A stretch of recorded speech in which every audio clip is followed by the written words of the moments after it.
Thank you very much.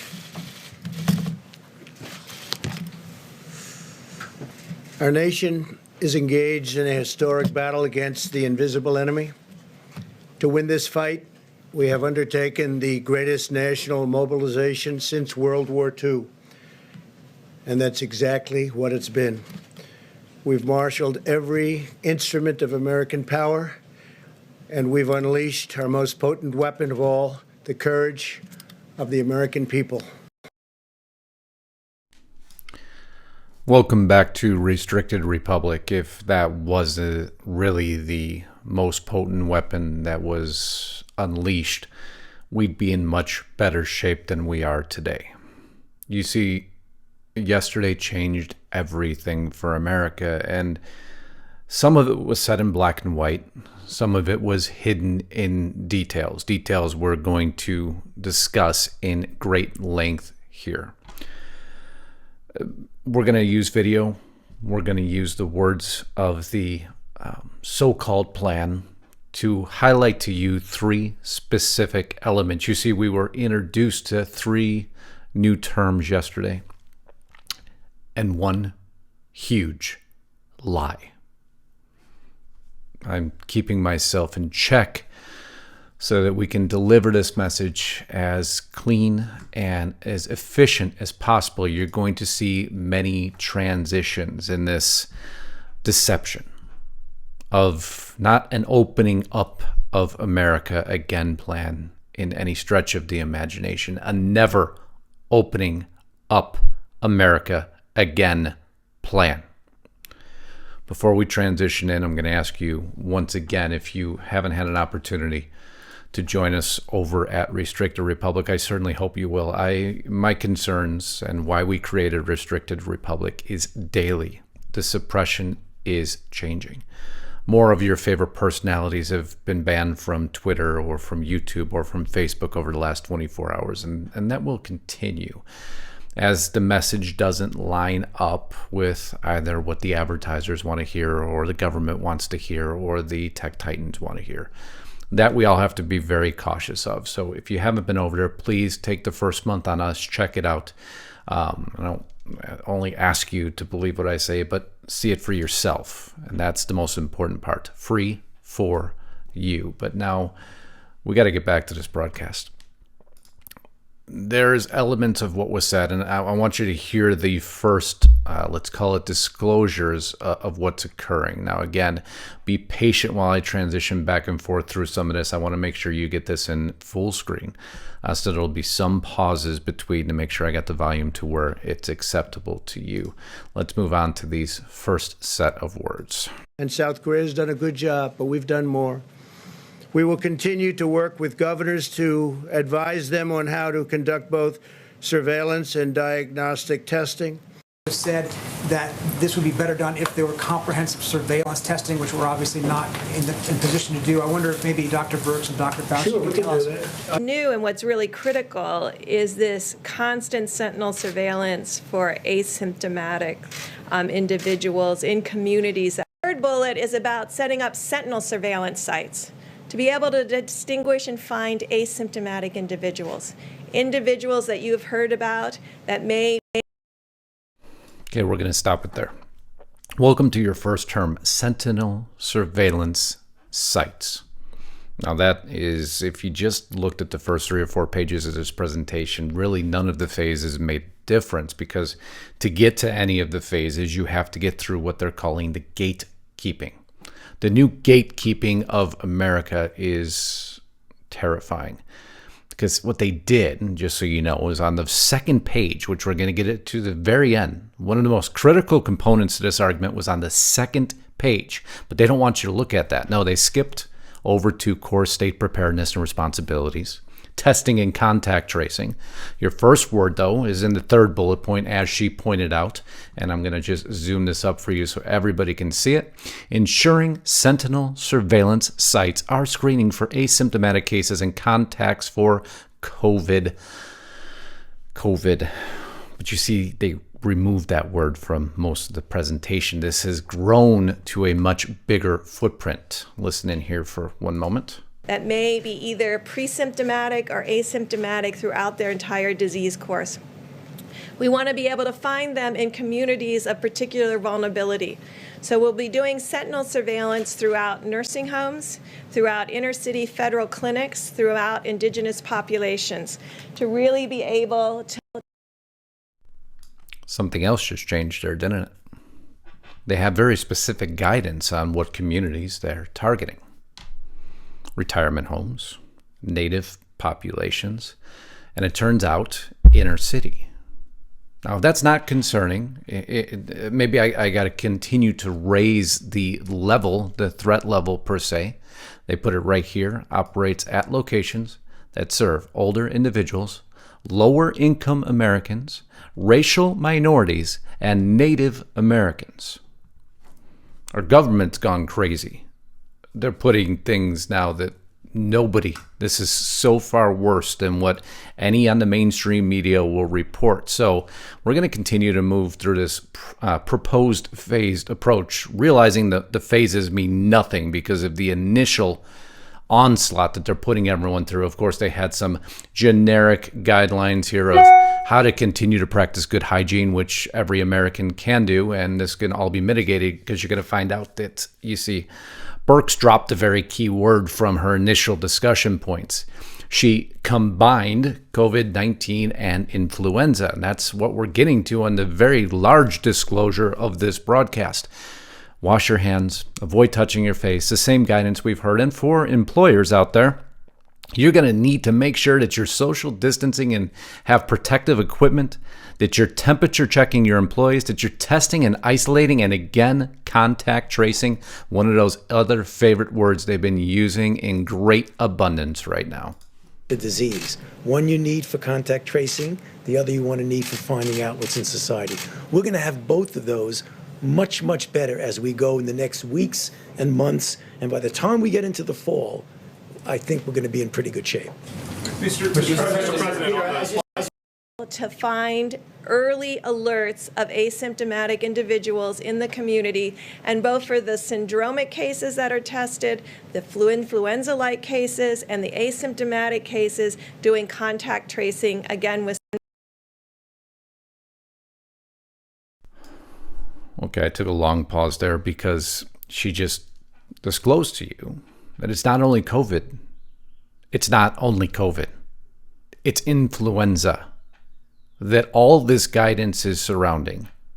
All of this guidance, all of these phases, influenza has now been folded into the mix. So when are they going to unlock you exactly? Because if you looked at her specific guidance, avoiding phase one, avoiding everything else, you have to have certain downturns in your percentages for any of these phases to happen. We're about to get there.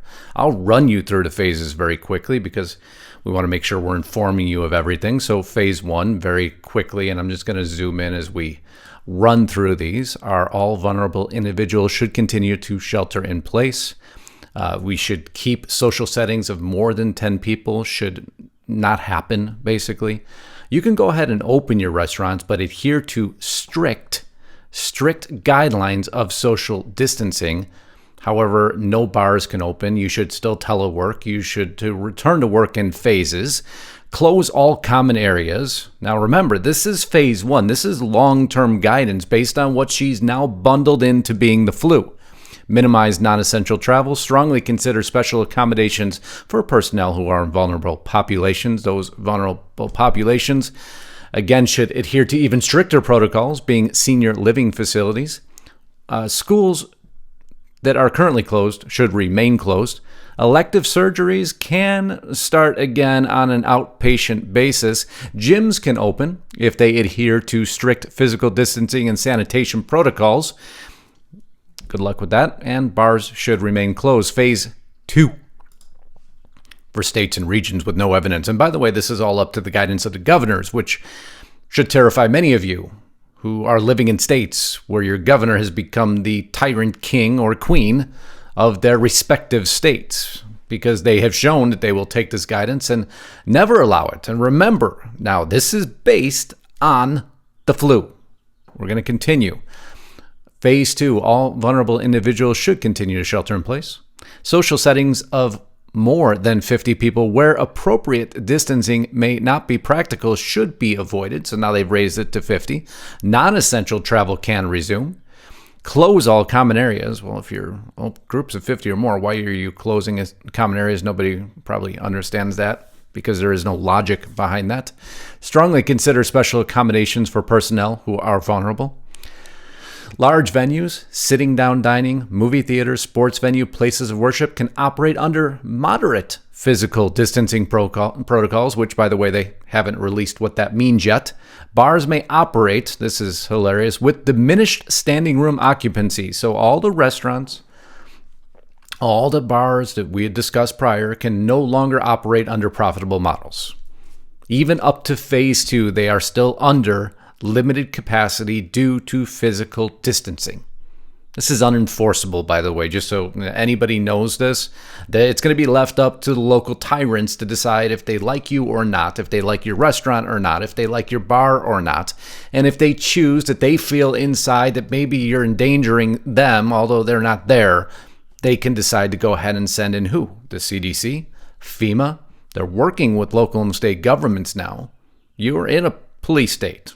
This is a police state. 3 deceptions. We're not even to the biggest one. So we'll go to phase 3 now. Maybe I can even zoom it in a little bit better. This is where allegedly things start to lower down a little bit. Resume unrestricted staffing of work sites. So your restrictions are pulled.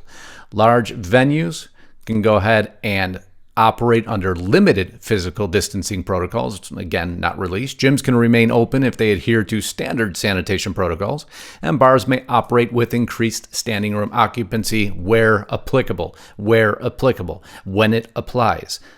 The lunacy of this plan alone and the deception of this plan allows so much room for interpretation that it is inviting abuse of the guidelines to begin with. Not even talking about the biggest abuse outlined in the very beginning. So who are vulnerable individuals? As we've been discussing, they have known who the vulnerable individuals are the entire time, but they've lied to you about that. Until now, they put it on plain. Elderly individuals, individuals with serious underlying health conditions, including high blood pressure, chronic lung disease, diabetes, obesity, asthma, and those whose immune system is compromised, such as by chemotherapy for cancer and other conditions requiring such therapy. That brings you to the end of the document, but not the end of the story by any stretch of the imagination. There's also a phase 4, which is after a vaccine is developed and available to everybody. So, question on phase 3 being the new normal, are we during that phase going to be able to see things like packed arenas for sporting events, large crowds, concerts? The answer is, it is conceivable that we will be able to do that.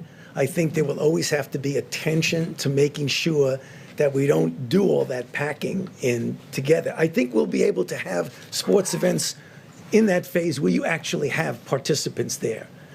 I'm not sure you're going to be able to do that uniformly and evenly temporally with everyone, but when people get to that phase... Okay, I'm just going to cut in here again. That is what's called unenforceable, inconsistent, and unachievable. So you may have fans, but you may not have fans. But yet there's... When asked about a stage 4, which in my opinion would be no stages, no restrictions, and actual normalcy, he diverts, like he always diverts, because he will never give a whole answer. Public health, a lot of public health experts have said that this would be better done if there were comprehensive surveillance testing, which we're obviously not in position to do. I wonder if maybe Dr. Birx and Dr. Fauci Sure, we could can tell us do that. whether they feel comfortable. Dr. Fauci and I will do it together. It's why I wanted to put up the syndromic and the influenza-like illness piece. Okay, the reason I'm replaying this is because she gave the answer there. Influenza-like, not COVID now. Now she's expanded it to all flus. The implications of that are staggering. That means how many times over the past years, every time there is a flu uptick, she's going to rechange her guidance. But she said it, if you listen to her at the very beginning, and nobody talked about it. Listen in here for just one moment. Next slide, please. This is a very important slide. It talks about the gatekeeping, on the gatekeeping criteria to moving into phase 1. It's very much related to what you just saw about influenza-like illness. So gatekeeping to even move into phase 1 is now bound to influenza-like illness reported within a 14-day period. And the United States has been tracking influenza-like illnesses through the Centers of the Disease Control for years. Both the state and public health officials are used to watching this. County health officials are used to watching it. And frankly, every family around the United States knows how to access this on the CDC website in order to get updated. Okay, so what they've done here, this is the biggest disclosure I can give you. They have taken guidance. They have taken this proposed state and regional gatekeeping criteria and taken a pre-existing model and monitoring and sentinel surveillance and contact tracing and all the horrendous things they're talking about, and now are basing it on something that your local, county, state, and even individual level flu tracers are very apt at watching. They understand the models. But now if you're basing all your phases on what they are saying, a downward trajectory of influenza-like illnesses and a downward trajectory of COVID-like cases, you have a problem. Because now it's no longer just about COVID. It's now about the flu. Our worlds have changed forever. You couldn't have afforded to miss this in that press conference yesterday, because if you did, you missed on this right here the very key to how everything just changed. A downward trajectory of influenza-like illness reported within 14-day period. There's nothing more you needed to get out of that entire press conference. For all of those that were calling for us to be locked down, this changed our lives forever now. Until somebody comes in and shreds apart this. And it's being supported. It's being supported through multiple means. Facebook to warn users who liked coronavirus hoaxes. They're going to tell anybody on anything they disagree against the COVID nomenclature now. They're going to go ahead and tell you that you may have been exposed to bad information. That's just like the contact tracing. Contact tracing means once they determine that you have COVID, because it's reported in through a test, they're going to enter that into that nice little phone database so that everybody knows exactly who's been near you. So they can take the model and blow it up at a moment's notice, now not only based on COVID, based on the flu. This is such a violation of freedom, you have no idea. And is America going to sit back and just allow it to happen? Well, I guess you can't. And I'm not even going to say the word anymore, and I'll show you why I can't say the word anymore. Representative Debbie Dingell says blank, showing opposition against Michigan's stay-at-home order was inexcusable amid the COVID-19 pandemic. So you can't disagree with the government anymore. If you do, it's inexcusable. If you try to go back, here's Owen Schroyer's Twitter page yesterday, because he tried to organize something that was going to fight back, and they banned him. All the warnings we have been giving you is now in front of us. The guidance is as real, as Orwellian, as freedom restricting as anyone could have ever imagined. This was an ultimate deception against America.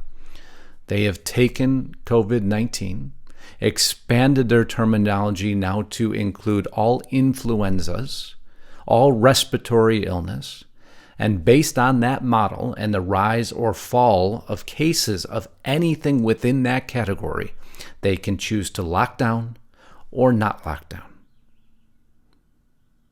For things up until this point that had no impact on society, no impact on economy, things continued on and people were there to take care of themselves. Well, the government now has stepped over that and chosen to put the rules there for you. And I don't need to show you any other details, and I'm going to go back to it one more time before we close, just so everybody gets to see exactly what this is. It is right there in symptoms, cases, and if you want to show anybody, there's the guidelines. Even within the first page, you will see how America has changed forever. Unveiled 3 phases of lies: deception, deceit, and they have literally banned information that is now validated by the very government that is locking us up, changing our freedoms based on what they have now bundled into influenza-like illnesses. If you missed that yesterday, you missed everything. That's the truth. That's the reality.